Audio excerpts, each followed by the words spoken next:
Hello friends, welcome to Target online exam. आज हम discuss करेंगे हिस्ट्री। जैसा कि आप सभी लोग जानते हैं कि आप सभी के सब्जेक्ट कॉम्बिनेशन कर दिए गए हैं, तो आप सभी ने हिस्ट्री सब्जेक्ट लिया है, तो ये वीडियो आप सभी के लिए बहुत ही ज्यादा इंपॉर्टेंट होने वाली है। आप सभी लोग वीडियो को लास्ट तक जरूर देखिएगा।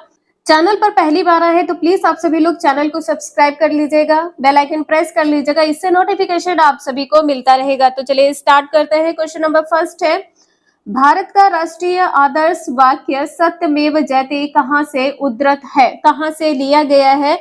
आप सभी को पता है, इसका आंसर ए सही हो जाएगा। मुंडकोपनिषद से लिया गया है।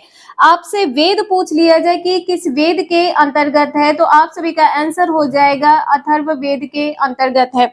अब अथर्ववेद में यहाँ पर आप सभी को बताना है कि कुल कितने मंडल हैं। अथर्ववेद में कुल मंडल है 20। अथर्ववेद में कुल 20 मंडल है। ऋचाएं कितनी है? 731। ध्यान रखिएगा, कितनी ऋचाएं हैं? 731 ऋचाएं हैं। मंत्र कितने हैं? मंत्र है 5987। 5987 मंत्र है। सभी पॉइंट आप लोग ध्यान रखिएगा। नेक्स्ट है, सभा और समिति प्रजापति की 2 पुत्रियां थी का उल्लेख किस ग्रंथ में मिलता है? किस ग्रंथ में मिलता है? आपका आंसर यहाँ पर बी सही हो जाएगा, अथर्ववेद के अंतर्गत मिलता है। नेक्स्ट है, गायत्री मंत्र किस वेद से लिया गया है? गायत्री मंत्र किस वेद से लिया गया है? ऋग्वेद से लिया गया है। यहाँ पर आपका ए आंसर सही है। ऋग्वेद में आप सभी लोग ध्यान रखिएगा कि ऋग्वेद में ऋचाएं कितनी है? ऋग्वेद में ऋचाएं कितनी है? 10,462 ऋचाएं हैं। ऋग्वेद में ऋचाओं की संख्या है 10,462। मंडल कितने हैं ऋग्वेद में? ऋग्वेद में मंडल कितने हैं? ऋग्वेद में 10 मंडल हैं। सूक्त कितने हैं? सूक्त कितने हैं? यहाँ पे ध्यान रखिएगा, 1028 सूक्त है। इंपॉर्टेंट है पॉइंट, ये आप सभी लोग ध्यान रखिएगा। ऋग्वेद के तीसरे मंडल में सूर्य देवता का उल्लेख किया गया है। सूर्य देवता का उल्लेख किया गया है। ऋग्वेद का 10वां मंडल किसको वर्णित है? पुरुष सूक्त को। पुरुष सूक्त को वर्णित है। इसे आप सभी लोग ध्यान रखिएगा। 10वें मंडल में किसका वर्णन है? पुरुष सूक्त का वर्णन है। जैन धर्म का वास्तविक संस्थापक किसे माना जाता है? जैन धर्म का वास्तविक संस्थापक है महावीर स्वामी। सी आंसर यहाँ पर सही हो जाएगा, महावीर स्वामी। एक क्वेश्चन आपके एग्जाम में पूछा गया था कि अल बरूनी किसके शासनकाल में भारत आया था? तो अल बरूनी किसके शासनकाल में भारत आया था? महमूद गजनवी के। महमूद गजनवी के शासनकाल में भारत आया था। ये क्वेश्चन आपके एग्जाम में पूछा गया बीपीएससी टीआरई फर्स्ट में। नेक्स्ट है, जैन परंपरा के अनुसार जैन धर्म में कुल कितने तीर्थकर हुए हैं? सभी को पता है 24 तीर्थकर हुए हैं। 23वें तीर्थकर से संबंधित क्वेश्चन आपके एग्जाम में पूछा ही जाता है। 23वें तीर्थकर थे पार्श्वनाथ। 23वें तीर्थकर थे पार्श्वनाथ। इसे आप सभी लोग ध्यान रखिएगा। ये किसके पुत्र थे? ये अश्वसेन के पुत्र थे। पुत्र किसके थे? पार्श्वनाथ अश्वसेन के पुत्र थे। इसे आप सभी लोग ध्यान रखिएगा। अश्वसेन कौन थे? काशी नरेश थे। अश्वसेन कौन थे? काशी नरेश थे। यहाँ पर आप सभी लोग ध्यान रखिएगा। महावीर स्वामी 24वें व अंतिम तीर्थकर थे। 24वें व अंतिम तीर्थकर थे, इसे ध्यान रखिएगा। नेक्स्ट है, राजगृह में महावीर स्वामी ने सर्वाधिक वास को क्या कहते हैं? निवास कहते हैं। किस ऋतु में किया है? 6 का आंसर यहाँ पर बी सही हो जाएगा, वर्षा ऋतु में किया है। किसी भी क्वेश्चन में कोई डाउट हो तो प्लीज आप सभी लोग कमेंट करके जरूर पूछ लीजिएगा। नेक्स्ट है, जैन धर्म के पहले तीर्थकर के रूप में किसे जाना जाता है? पहले तीर्थकर के रूप में किसे जाना जाता है? ऋषभदेव को जाना जाता है। बी आंसर यहाँ पर सही हो जाएगा। महावीर स्वामी ने गृहस्थों के लिए कितने अणुव्रत दिए थे? तो यहाँ पर आपका आंसर हो जाएगा 5 अणुव्रत दिए थे। 5 व्रत बताए थे जिन्हें अणुव्रत के नाम से आप सभी लोग जानते हैं, इसे ध्यान रखिएगा। नेक्स्ट है, महावीर स्वामी यति कब कहलाए? यति कब कहलाए हैं? यहाँ पर आपका आंसर क्या सही हो जाएगा? यहाँ पर ए आंसर सही हो जाएगा, घर त्यागने के बाद में यति कहलाए हैं। नेक्स्ट है जैन धर्म के 5 व्रतों में सर्वाधिक महत्वपूर्ण व्रत कौन सा? तो यहाँ पर 9th का आंसर बी सही हो जाएगा, अहिंसा। जो महत्वपूर्ण व्रत है जिसे आप सभी लोग अणुव्रत भी कहते हैं, अहिंसा बी आंसर सही हो जाएगा। महावीर स्वामी ने अपने उपदेश किस में दिए हैं? प्राकृत भाषा में दिए हैं, प्राकृत भाषा में दिए हैं, इसे ध्यान रखिएगा। जैन धर्म को 2 संप्रदाय में विभाजित किया है, आप सभी को पता है, दिगंबर व श्वेतांबर। 2 संप्रदायों में विभाजित किया है। पहला क्या है? दिगंबर, पहला है दिगंबर, दूसरा है श्वेतांबर, दूसरा है श्वेतांबर, इसे आप सभी लोग ध्यान रखिएगा। नेक्स्ट है जैन धर्म श्वेतांबर एवं दिगंबर संप्रदायों में कब विभाजित हुआ? 11th का आंसर ए सही हो जाएगा, चंद्रगुप्त मौर्य के समय में। ए आंसर यहाँ पर आपका सही हो जाएगा। नेक्स्ट है महावीर स्वामी को अपने दामाद जामिल से किस सिद्धांत पर मतभेद हुआ है? 12 का आंसर यहाँ पर सी सही हो जाएगा, क्रियामाण कृत।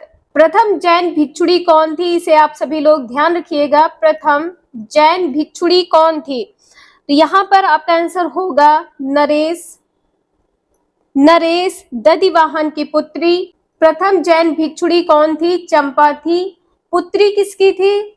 नरेश दधिवाहन की। नेक्स्ट है जैन तीर्थकर पार्श्वनाथ द्वारा प्रतिपादित 4 महाव्रतों में महावीर स्वामी ने 5वें व्रत के रूप में क्या जोड़ा है? 5वें व्रत के रूप में क्या जोड़ा है? ब्रह्मचर्य जोड़ा है, इंपॉर्टेंट है, ध्यान रखिएगा। नेक्स्ट है बुद्ध को किस नदी के तट पर ज्ञान प्राप्त हुआ है? यहाँ पर आपका आंसर क्या सही हो जाएगा? निरंजना नदी के तट पर। किस वृक्ष के नीचे? पीपल वृक्ष के नीचे ज्ञान की प्राप्ति हुई थी।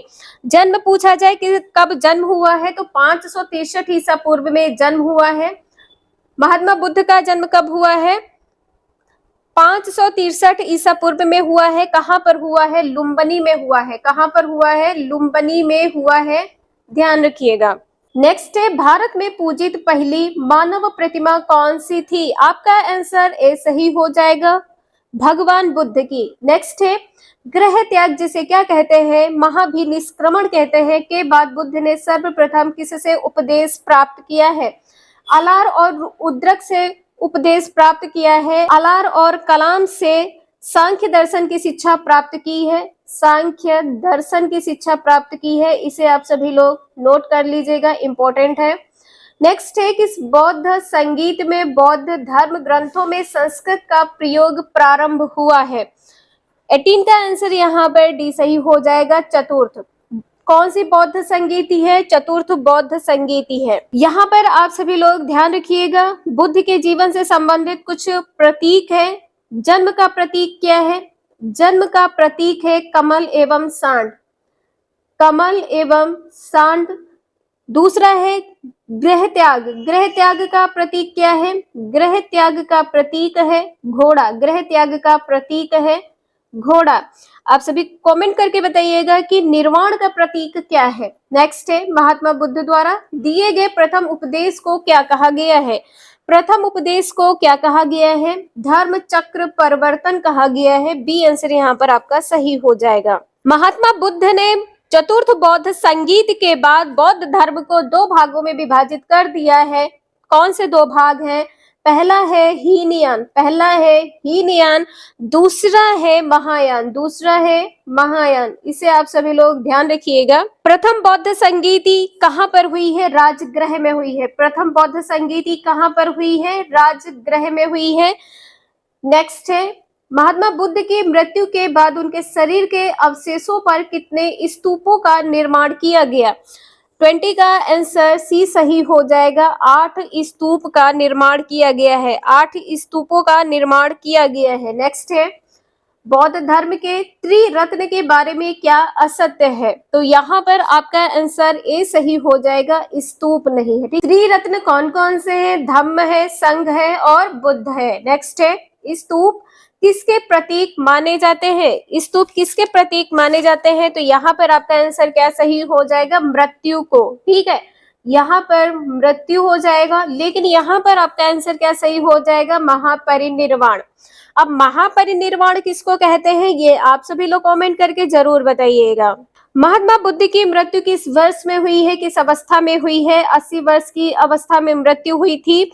सन क्या हो जाएगा? सन हो जाएगा 483 ईसा पूर्व। 483 ईसा पूर्व कहां पर मृत्यु हुई थी? कुशीनारा में हुई थी। कुशीनारा में मृत्यु हुई थी। कुशीनारा कहां पर है? देवरिया में है। कुशीनारा कहां है? देवरिया में है। देवरिया कहां पर है? उत्तर प्रदेश में है। देवरिया कहां पर है? उत्तर प्रदेश में है। इसे ध्यान रखिएगा आप लोग।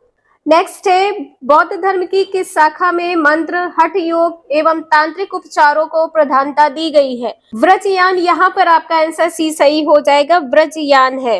नेक्स्ट है, बौद्ध धर्म के 5 महाव्रतों का उल्लेख सर्वप्रथम कहाँ मिलता है? 24 का आंसर बी सही हो जाएगा, छंदोग्योपनिषद में। नेक्स्ट है, बौद्ध धर्म ग्रहण करने वाली पहली महिला कौन थी? तो यहाँ पर आपका आंसर क्या सही हो जाएगा? गौतमी थी।